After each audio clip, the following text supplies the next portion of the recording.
Hi guys, magandang gabi guys. So nagluluto ako dito ng bangus at saka nakita ko lang din to sa Facebook. Bago kasi ako magluto, tingin muna ako sa Facebook yung mga mga ulam. So pag kaya ng budget, itatry kong lutuin. Kaya Sabado ngayon, may sahod na ang partner ko. Nagtry ko magluto nito guys.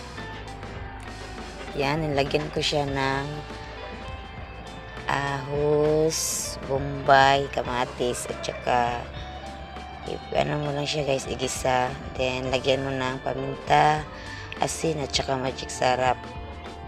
Then, nilagyan ko rin siya ng patis, oyster sauce, tsaka pa tapos magmikos-mikos dyan mga langga, ilagay mo na yung isda dyan. Nilagay ko na dyan yung isda, bangus, fresh from the farm. Nabili ko yan sa labasan na aming bahay kasi may palengke dun sa labas. 150 yung isang buo. Maliit lang kami dito sa hindi kami ganong daming kumakain, 4 lang kami dito, then 2 sila mama at papa, bigyan namin yan.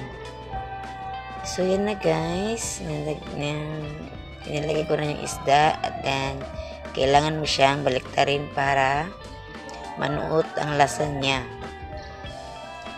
Yan, pakuluan mo lang siya yan guys. After mong pakuluan, nilagyan ko siya ng pang-design at saka para din masarap yung spicy. Ayan.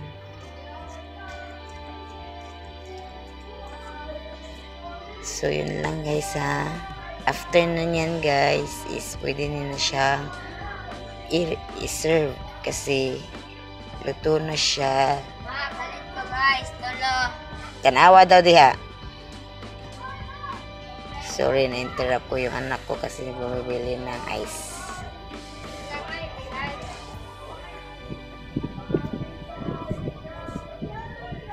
As in guys, masarap siya. Yan. Wow, sarap na tingnan guys. Tiyanan, ito na, kumakain na ako mag-isa. Maraming salamat guys.